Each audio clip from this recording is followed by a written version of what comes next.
Okay, جو next event ہے that is the Congress ministries 1937 to 1939 which was actually a practical experience of the Hindu rule. یعنی اس سے پہلے تو جتنی بھی باتیں ہو رہی تھی وہ ساری اسپیکولیشنس کے اوپر تھی کہ ہندو ڈومیننس ہوگی، ہندو ڈومیننس ہوگا تو یہ ہوگا تو وہ ہوگا، لیکن اس کا کوئی پریکٹیکل کوئی اپلائیڈ ایکسپیرئنس مسلمانوں کا نہیں تھا کہ وہ خود اپنی آنکھوں سے دیکھ لے، باقی دنیا دیکھ لے کہ کیا ہوگا. سو 1937 میں پروونشل الیکشن ہوئی انڈر دا 1935 ایکٹ، اور اس میں کانگریس جو تھی انہوں نے 7 پروونسز میں اپنی حکومتیں قائم کر لی. تو ان 7 پروونسز میں جو ان کی حکومتیں قائم ہو گئی تو اس میں جو ان کی پالیسیز رہی وہ بہت زیادہ انٹائی مسلم رہے، جس کو پیر پور رپورٹ کے اندر پوری تفصیل کے ساتھ جو ہے وہ کور کر دیا گیا ہے کہ what atrocities actually they committed against the Muslims. تو ان میں جو چند اہم چیزیں ہیں وہ واردہ ایجوکیشن اسکیم تھا، یا ودیا مندر اسکیم بھی کہا جاتا ہے. یہ کیا چیز تھا؟ یہ ایک ایجوکیشن سسٹم تھا جس میں گاندھی کی جو فلسفی تھی ستیاگرہ، اس کے اوپر بہت زیادہ زور دے دیا گیا، نان وائلنس کا.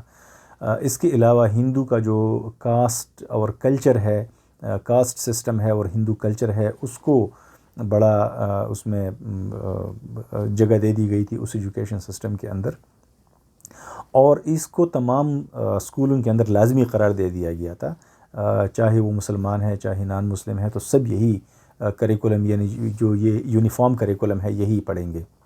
اور اس کے اندر مہاتما گاندھی کو ایک ایسی شخصیت کے طور پہ، یعنی جو گاڈ لائک فگر کے طور پہ اس کو انٹروڈیوس کر دیا گیا تھا کہ جس کے سامنے مسلمانوں نے اور باقی تمام جتنے بھی لوگ ہیں تو انہوں نے اس کو اس کی رسپیکٹ میں اس کے سامنے جھکنا تھا. اس کے پورٹریٹ لگے ہوں گے سارے اسکولوں کے اندر، اور اس کے مسلمانوں کے بچے جو ہے ان کو مجبور کیا جاتا رہا کہ وہ اس پورٹریٹ کے سامنے جھکے.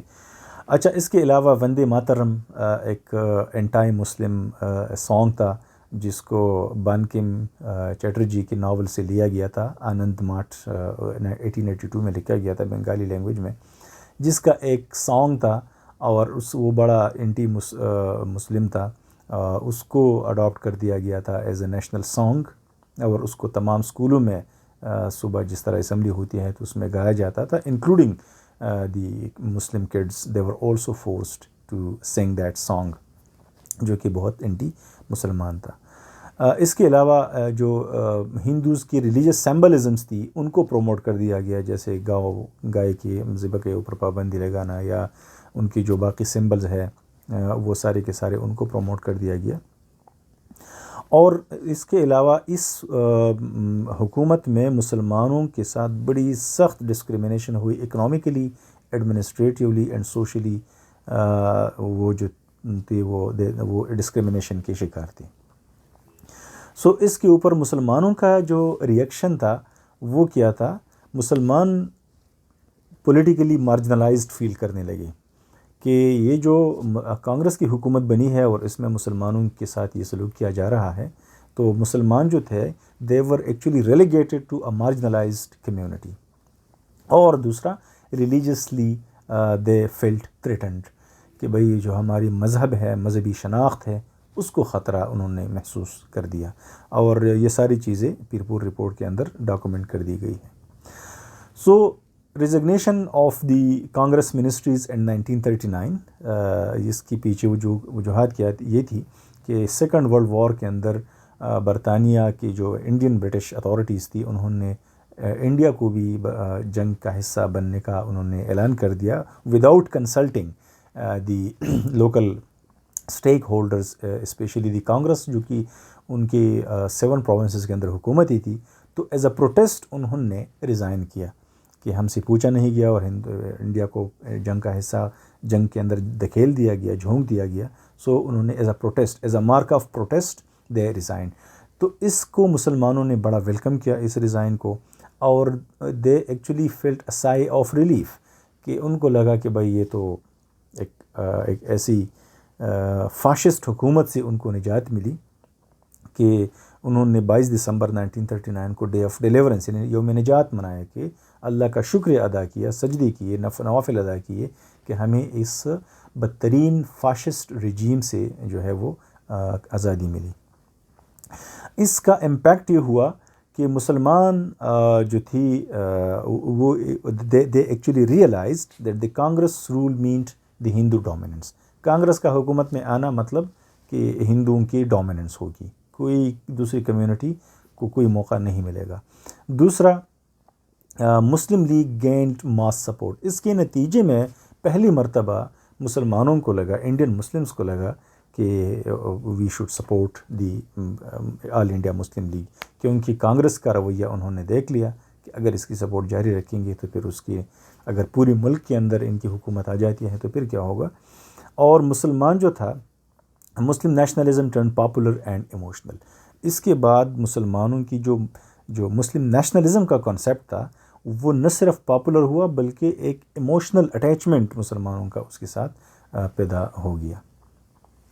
تو اس کے نتیجے میں، اس پوری پروسیس کے نتیجے میں لاہور ریزولوشن آیا 1940 کے اندر، جس میں پہلی مرتبہ مسلمانوں نے پراپر اپنے لیے الگ ریاست کا مطالبہ جو ہے وہ کر دیا، جو کہ بڑا پاپولر ہے کہ مسلمانوں نے اس ریزولوشن کے اندر جو 23 مارچ 1940 کو پریزنٹ ہوا تھا، اس میں کہا کہ geographically contiguous units with a Muslim majority should form independent states where constituent units would be autonomous and sovereign۔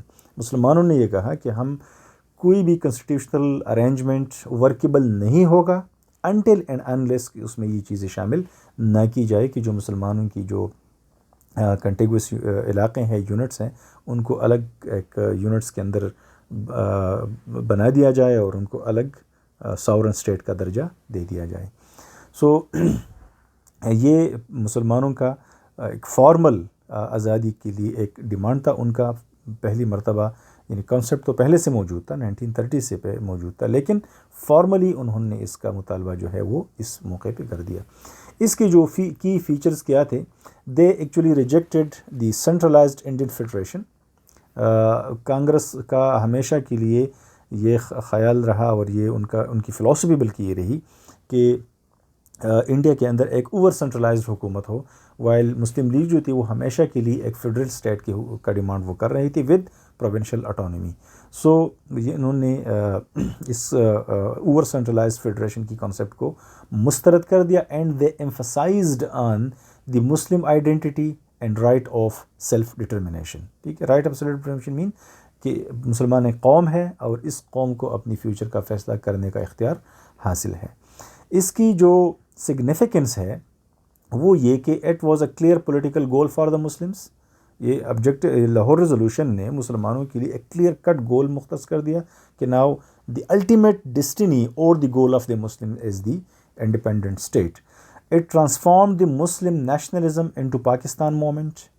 جو مسلم نیشنلزم تھا وہ پراپرلی اب پاکستان موومنٹ میں ٹرانسفارم ہو گیا۔ اب وہ لوگ within India safeguard نہیں چاہتے، ود ان یونائٹیڈ انڈیا مسلمانوں کی پروٹیکشن نہیں چاہتے، بلکہ وہ اپنے لیے ایک الگ ریاست جو ہے وہ ڈیمانڈ کر رہے ہیں۔ تو یہ بہت جو ہے امپورٹنٹ ایک ایونٹ تھا in the history of the Muslims of India. United Muslim under one demand, اس مطالبے نے مسلمانوں کو ایک ڈیمانڈ کے تحت یونائٹ کر دیا۔ It provided a direction and leadership, مسلمانوں کو پراپر ڈائریکشن کا پتہ چلا، لیڈرشپ ان کو مل گئی، اور فائنل اسٹیپ ٹورڈز انڈیپینڈنس، آخری اسٹیپ تھا، لاسٹ جو کوشش تھی مسلمانوں کی towards independence. So in conclusion we can say کہ based on the above premises we can conclude that the Muslim nationalism was not a communal hatred. یہ اس وجہ سے خود کو ہم الگ قوم نہیں کہہ رہے تھے کہ ہم دوسرے لوگوں سے نفرت کر رہے ہیں، ایسا نہیں تھا، بلکہ it was a defensive response to protect the Muslim identity, culture and political rights. یعنی نفرت کی بنیاد پہ نہیں تھا مسلم نیشنلزم کا کانسیپٹ، بلکہ مسلمانوں کی پروٹیکشن کے لیے ایک وے فارورڈ تھا۔